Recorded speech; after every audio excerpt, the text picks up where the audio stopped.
Hello, all, and welcome back to a new episode of TV and Us, a conversation show about the TV series we just can't stop talking about. My name is Jennifer Hahn. And I'm Sarah Callan.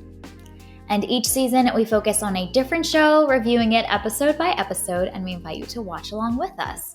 Right now, we are reviewing The Sopranos Season 1, and today we are on episode 8, titled The Legend of Tennessee Moltisanti. If you haven't watched this episode yet, this is your spoiler alert. Go watch it, come back, listen to the rest of our conversation. All right, Sarah, kick us off with an IMDb summary for episode 8. All right.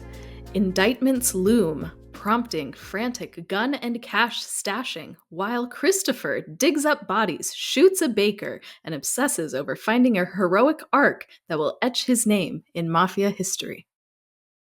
All right, so let's dive in. What is your episode title for this 8th episode?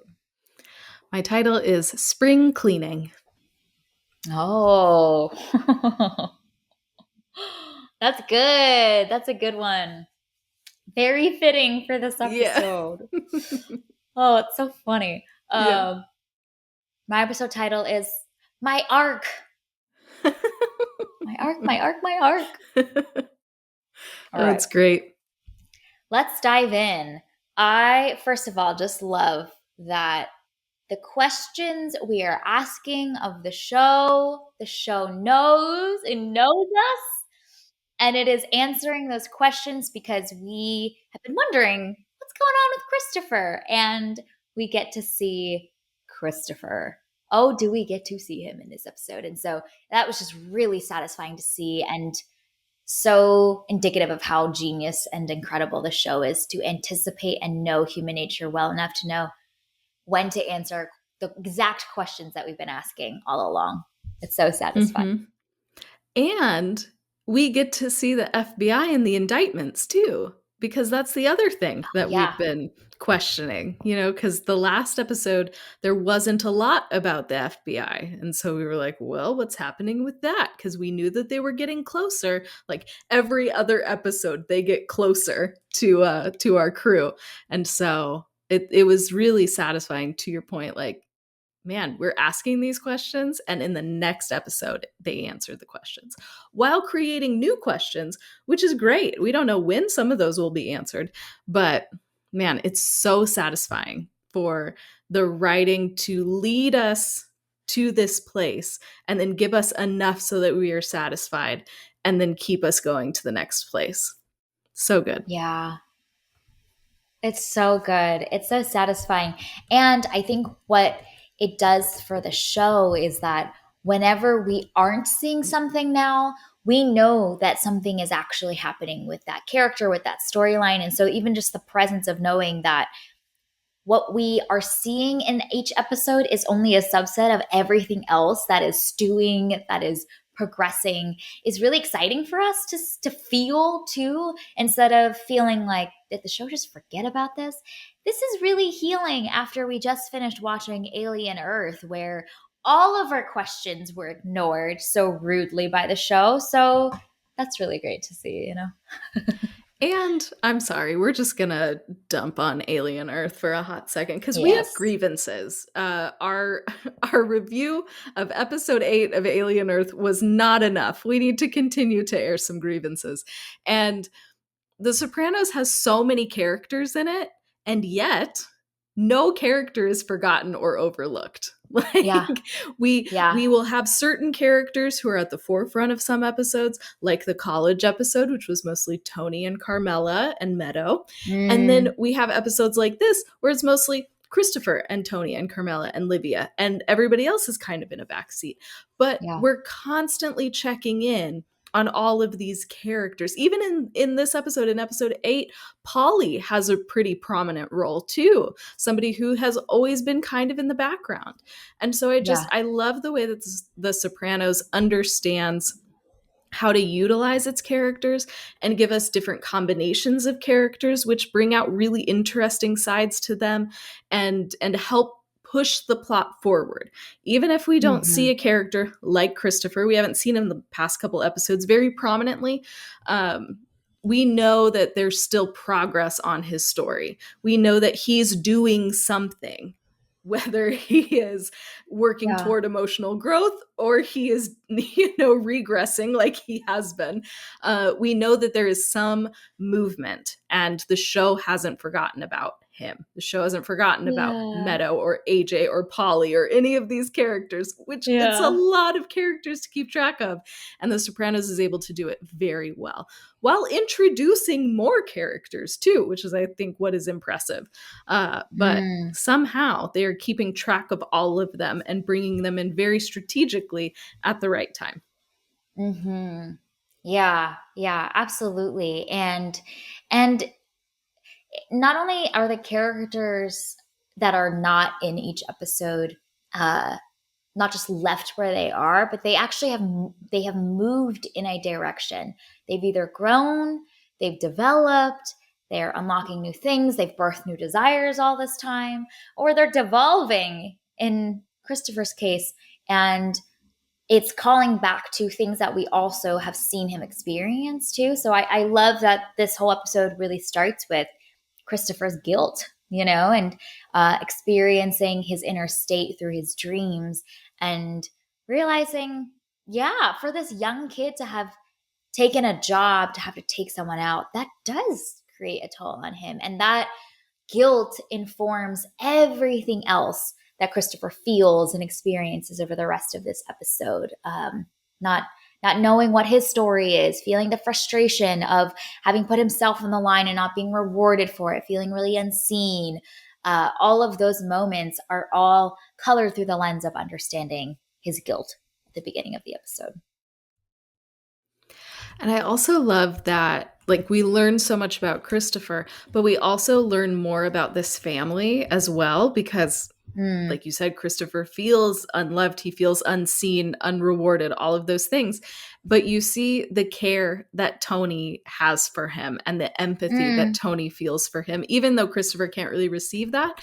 And then you see that from Polly too, who shows up and is talking with Christopher and meeting him where he's at. And so it's also cool to see, like, we start the episode in that guilt that Christopher is feeling, and you feel that isolation and that loneliness and the way that he's kind of insulated himself, which is a very human thing to do. I do stuff like that all the time. So I was like, Christopher, I get where you're coming from, my guy. I haven't murdered anybody, but I understand what it feels like to isolate and want to be alone. And that's not healthy. And so then it's cool to see going from that headspace mm, into seeing how these other men are responding to Christopher in these positive ways and trying to get him um to take a step toward health and to try and not forget and not like move on, but like move through what he's currently processing through. So it's cool to see that contrast in the episode.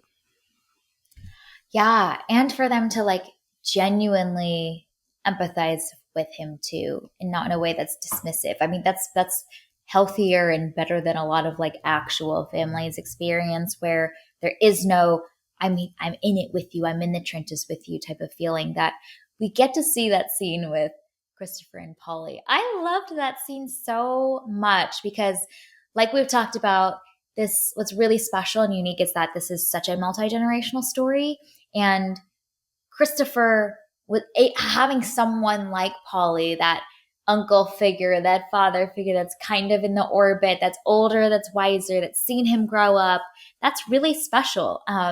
And it helps us also maybe understand like Tony and Uncle Junior's relationship and how they, even though they're fighting and they have these like tiffs with each other, that bond of having grown up and seen each other for so many years and the enduring relationship there is really special, and them being in this same life together too, this mafia life and the feelings and unique experience that come from that, is what I think any like really tight knit community often experiences, which is I get it. I get you.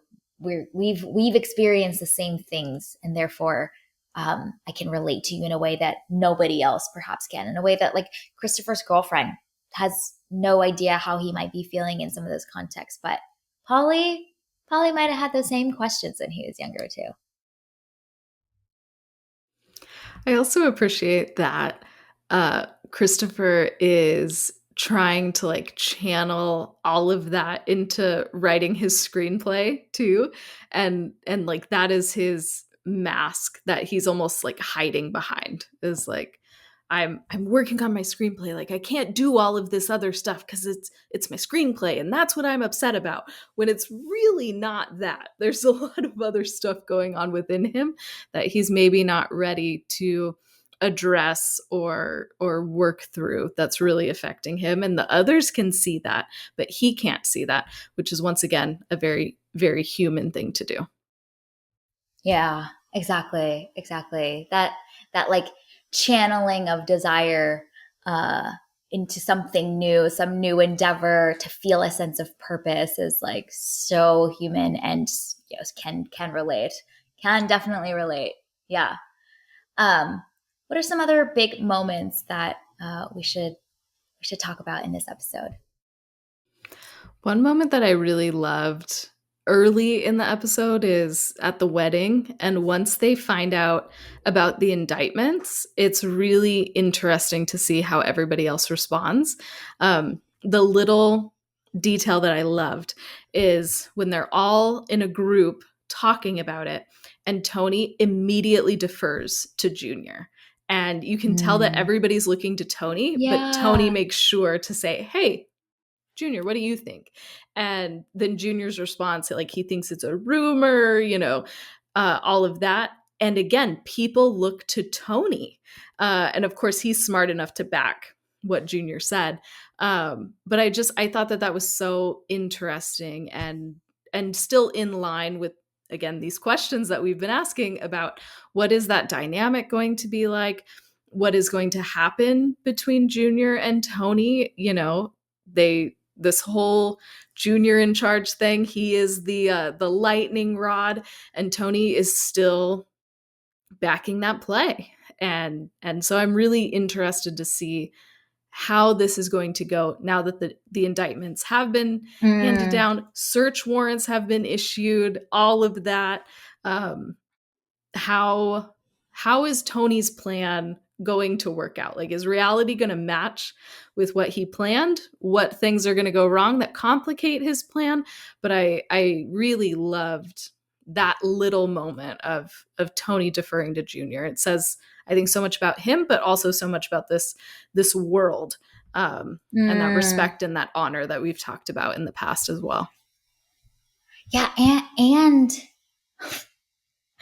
I don't know, that scene is just so rough because it's so clear that Junior has no say, no respect, no influence. Yeah. Like every time somebody's asking a question, uh, Tony has to redirect it. And it's just so obvious, like, and Junior's kind of not keeping his cool really well, he's kind of like, hey, why didn't you ask me?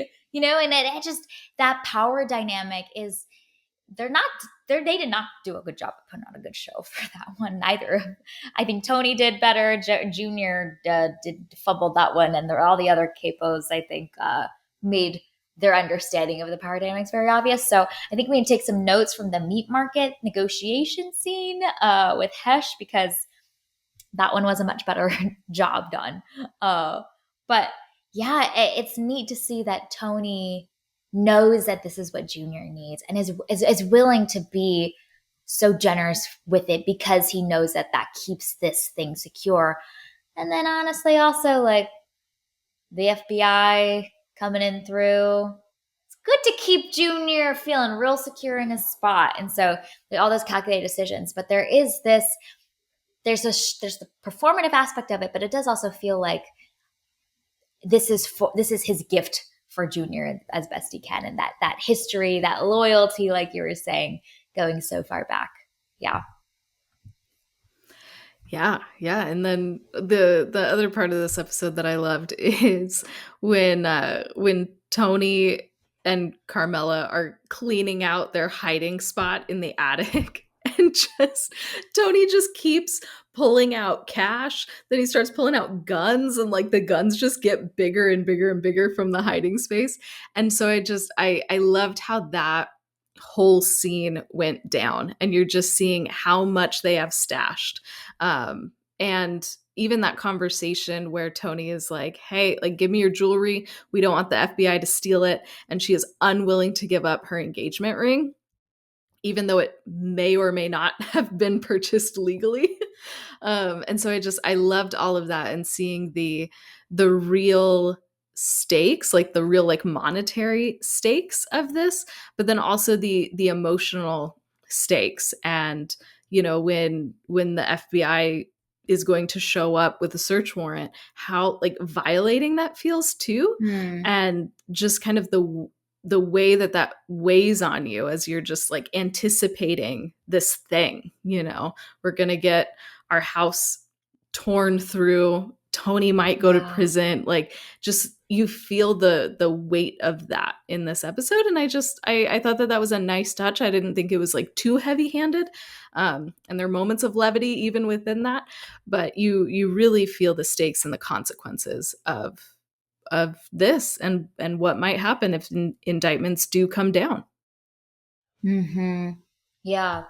And I thought what was also cool about that scene is seeing Tony react to the man who had an Italian last name being part of the FBI team and the feds, and feeling that betrayal, uh, which is a deep part of what makes Tony who he is. And we've seen him make so many decisions leading up until this point in the season where he values loyalty so heavily, and seeing one of his own people from his own community and culture who he knows nothing about, like, it just might be an Italian last name and he might be like multi-generational immigrant, but he still feels that sense of pride and the betrayal that comes with you are taking out your own people, you're turning in your own people, and he has this whole rant and trigger that gets activated because of that. And so that is once again confirming this feeling of desiring loyalty that for some reason Tony really cares a lot about. And that tiny detail setting him off that much is so notable as well. I think another interesting part of this episode is how much it does to, like, talk about the accomplishments of Italian and Italian American people, um, both in the conversation with Dr. Melfi and her family, and then with the conversation around the dinner table with Tony and his family. And and and that intentionality to highlight some of these people that we might not be aware of. The person who made the telephone, I didn't realize it wasn't Alexander Graham Bell. So Yeah. I loved that, and seeing the pride that they have in their Italian heritage, and making sure to highlight that. And as, like, a screenwriting exercise too, when you're writing a movie about a family in the mob, and then you go out of your way to be like, hey, hello, it's not just mob people who are Italian Americans, but look at all of the contributions that they've made to our society. Mm. Let's celebrate that and take pride in that. I just thought that that was a really special inclusion, not just to better understand these characters, but also an interesting component to add to the show as a whole. I loved that sequence. I thought that that was so endearing, and to see almost a wholeness with the whole family feeling that sense of pride, and for Tony and Carmela to feel that pride that's really being passed down to their children. It just was really heartwarming. I think anybody that comes from, like, maybe an immigrant family or a subculture in the U.S. that really found camaraderie and community in that, it's feeling the warm fuzzies of that moment of seeing people be proud of where they come from, and not allowing being in a new country and a new environment to dilute so much of what makes them special, and the foods and the culture that they brought here, and still putting the effort to preserve that for the next generation. So it's really endearing seeing, like, Anthony Jr. and Meadow also feel that pride and inherit it really in some of those moments. So it was a very heartwarming way to end this episode. And I think also makes it really fascinating to think about the threat, the looming threat of the feds coming in to break up this really beautiful moment in the bond that's really strong between this family, and feeling the threat of this is so good right now. I don't want to see that get ripped apart. So great job pulling on our heartstrings on that front too. I also think it's interesting in conversation with, oh Jesus, I don't remember which episode it was, but an earlier episode where Polly gets really upset in the coffee shop about the co-opting of Italian food and beverages and all of that, and the way that he was like, we should have coffee shop, like this is our inheritance, this is what we should be doing. And so Yeah. it's interesting to see that a few episodes ago and see kind of like Polly's take on it, and then in this episode we almost get the like positive version of that. It's just it's cool to see that that is a more consistent thread throughout the show, and celebrating those contributions, taking pride in the Italian heritage, and all of those gifts that they have as a family and as a people group. So it's, I don't know, it's just Yeah. cool to see that so prominently featured in this show. Yeah. Yeah. It's really cool. It's really neat. And yeah, it's funny seeing that, especially after we've gotten a whole episode of like montages of the Capo families cleaning up shop, like taking all of their money and guns and the back corner closets of their rooms and really like spring cleaning, burning evidence. I thought that those were really funny, but also seeing these incredibly powerful men like scramble was also just like a fascinating experience too, to watch them all like kind of panic and feel like their foundations are being shaken a little bit, but also really comical at the same time. Like it was really like subtly really funny. And I think that's something that The Sopranos does really, really well. Like I said it in our review of the pilot episode, like this show is hilarious, and I wasn't prepared for it. And I think it's so much in the little things of how things are filmed, in seeing how people react to one another, cuz like in theory, having all of these dudes, trying to like stash their money and guns and destroy evidence, like that shouldn't be a funny thing. But for some reason, the way that it's shot, the way that it's edited together, those scenes are pretty funny. Like I was chuckling to myself while I was watching them. And so the ability for the Sopranos to maintain the stakes and like the drama of it all, while also bringing levity and lightness at the same time, I think is something unique that you don't get very often. Yeah, yeah. The shot that I loved most is like, I think it's Polly outside on his like little bonfire grill or something, just ripping like notebooks of, I don't know, targets, hits, the ledger, something, and you just hear like the helicopters in the background too, and I'm like, I don't.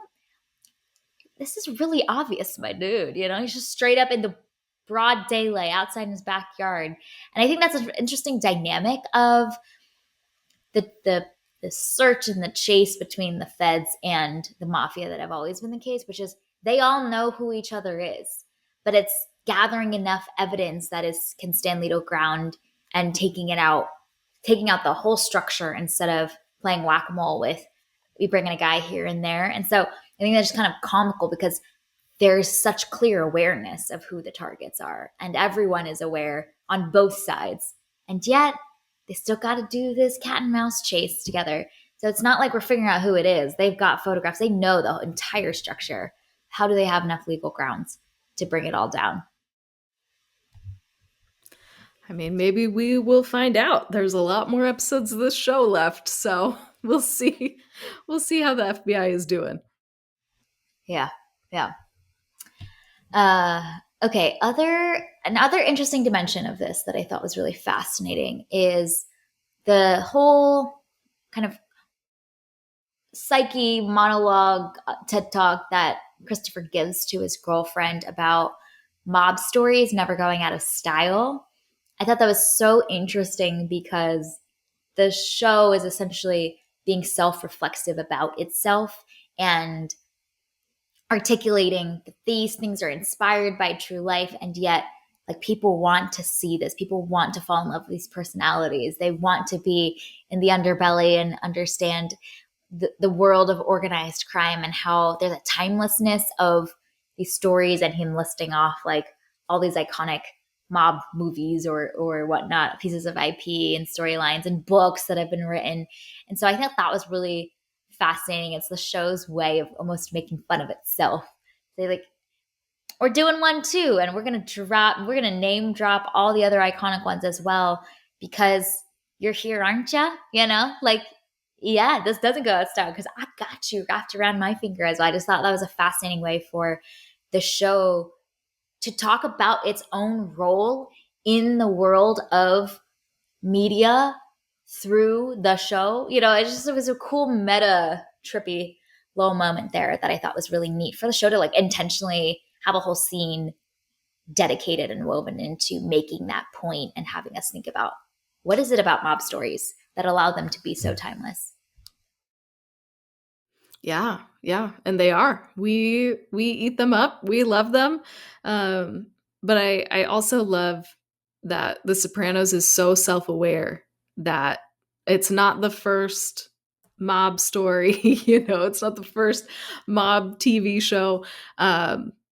And because of that, it's also doing things differently too, which I think is really fun and able to go deeper into things that you don't always get, especially when it's a movie. Like, and so to be able to like follow these characters over years and to be able to really explore like who they are, the family dynamics here. Like, I think the emotional awareness of this show is also really telling, and I think that that also helps to set it apart in a genre that is so filled with so many other movies and shows and things, which are great and so much fun.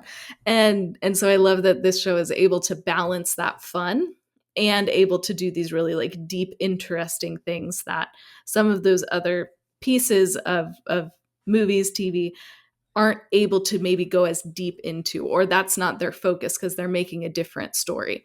So to be able to use the vehicle of a mob story to really deeply explore these people, I think is just really fun and exciting. Yeah, yeah. It's thrilling to see, and it's awesome to see that like the show is so self aware, and also knowing that it's bringing a depth, a new lens to a genre, like you're saying, that has been so established that we've understood the types of stories that have been told, and this one's saying, "Now we're gonna do something new. We're gonna do something a little bit different." Yeah. Okay. Any other big things that we wanted to mention about this eighth episode before we give out some TVNS awards?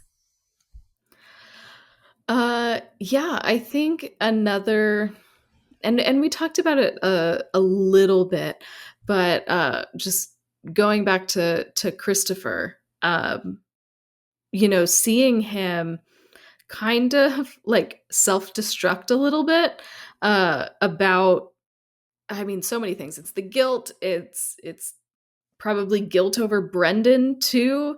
And then also all of that like mixed with his own ego and kind of colliding in this really weird way. So he's Mhm. lashing out in weird ways, digging up the body in broad daylight. Like, I what are we know. doing, buddy? This is not the move.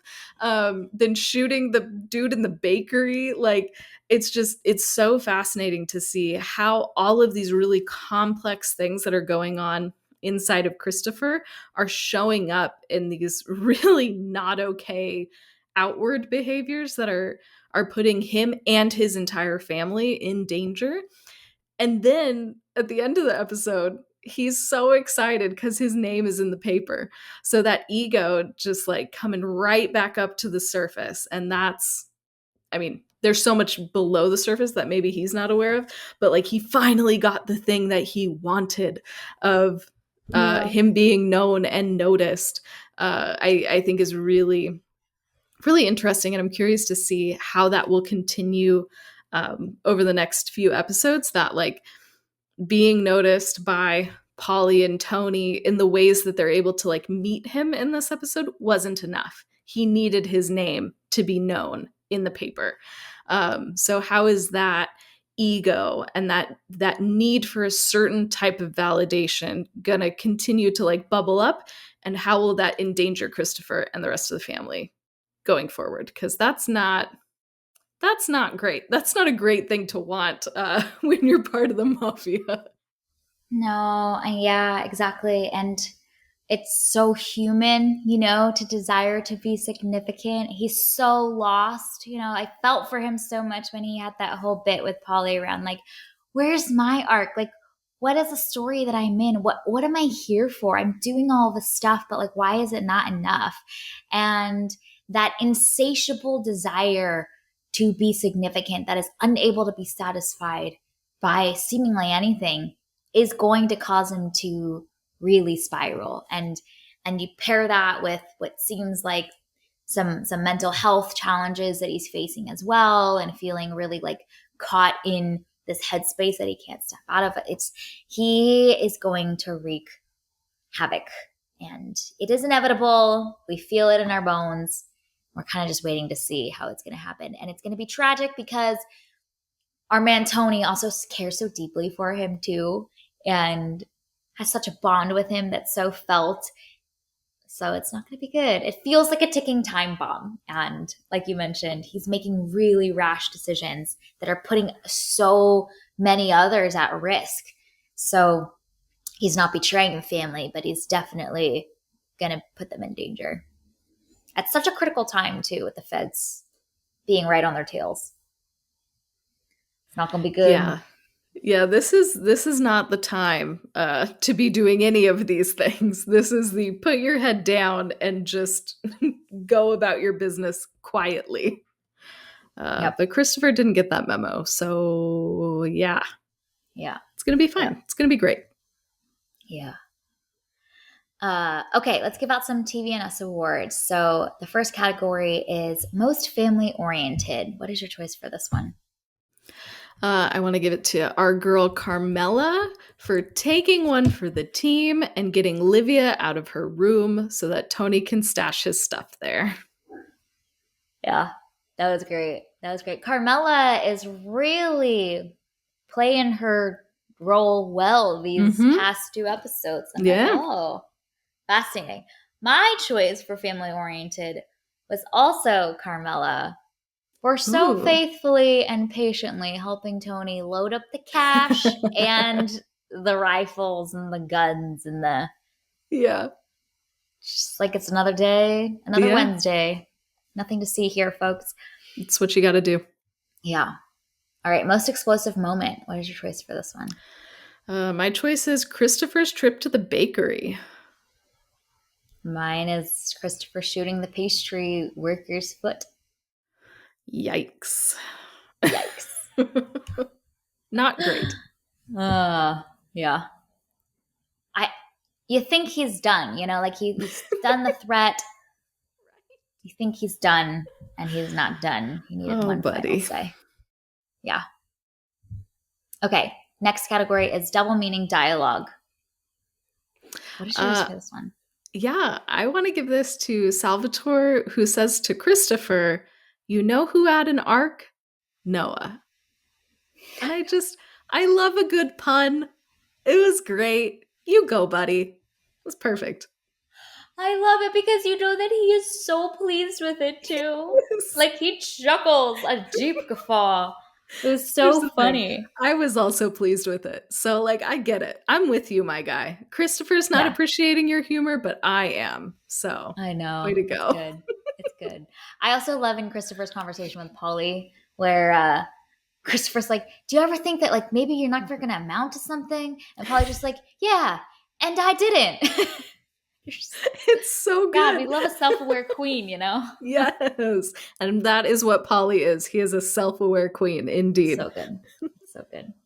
My choice for double meaning dialogue is Meadow in their family convo at the end. I love history too, Dad. Oh man, it was so good. And Yeah. like I also appreciate that that comment is set up because we've seen Tony watching the History Channel in a previous episode. We've seen him talking with Junior about the Caesars in this previous episode. So like we know that Tony actually really does love history, and so I Yeah. think that that is what makes that comment so funny is that Meadow is she can read her dad. She's like, I can get you with this. So good. Yep. Yeah. That's good. We love to see her kind of stick to him a little bit. Okay. Looking ahead, what are you excited to see? Yeah, I mean, I don't want to see this, but I'm excited for the chaos that's going to follow of Christopher's continued uh, bad choices uh, and not processing things well. And then we see another conversation between Livia and Junior in this episode, and she spills the beans to him about the therapy that Tony is going through. So how is Junior going to use that information? How is Livia and Junior's um alliance is too strong of a word, but I can't think of like the proper word. So how is Hmm. that relationship going to continue to evolve, and what does that look like going forward, especially in this really pressure filled moment that Junior, we know, is not equipped to meet this moment, but is Livia going to be able to pull his strings and make some moves Yeah. in this moment? Like how is she going to react to all of this, because we know that Junior isn't going to do it well. So I think those are some of the big bucket things that I'm looking forward to. Hmm. Yeah. There's a big reveal. Yeah. That Junior's got a card to play now. And how is he going to use that? I think it's also significant that we keep seeing more of Dr. Melfi's personal life, which I'm like, that's never good for us to start to get invested into a character that might become more and more significant or be used uh, as a pawn in somebody else's game. So I don't know. I feel like Dr. Melfi is not safe, and especially because so much of those scenes with her family are them telling her, "Yo, you got to drop this patient. You know, like this is not good for you, to get out of there," and she's choosing to stay. So she's been warned. The threat is there. The danger is there. So worried for a girl, Dr. Melfi. Um, I mean, so yeah, I'm curious to see what Junior will do next. Again, what is Livia's motivations? Not a clue, but she seems to understand from moment to moment the game that's being played because she specifically tells Junior, "I don't want there to be any repercussions." Okay, it's like clearly you are aware that there's things that can happen as a result of this, and you still chose to say it. I'm just saying. So, what is Livia up to? It's really the center question of the entire show for me so far. Um, yeah, and then I mean Christopher's eventual ticking time bomb, as we mentioned. We'll see what happens with him. Yeah, and then there's so much story to be told, and so many more variables that are unfolding. So we will be here to see it all. All right. Well, this was our review and discussion of episode 8. You can find it available on HBO Max. Thank you for listening to today's episode of TV and Us. Our name sums it up. We're big fans of TV and the powerful ways we can connect with each other and the world around us. This podcast is about all of us and our shared stories, so everyone is welcome here, and we're so glad you spent time with us today as we continue our journey through The Sopranos Season 1. You can subscribe to this podcast on Spotify, Apple Podcasts, or wherever you tune into your favorite shows. Drop us a rating and review letting us know your thoughts about this 8th episode. You can connect with us on Instagram, Threads, and Blue Sky at tvnspod, or email us at tvnspod@gmail.com. Check out our website, andusmedia.co, for the latest on TV and Us and our other podcast, Movies and Us. We will be back soon to discuss episode 9. In the meantime, we hope you have an amazing week, and we'll talk again with y'all very soon.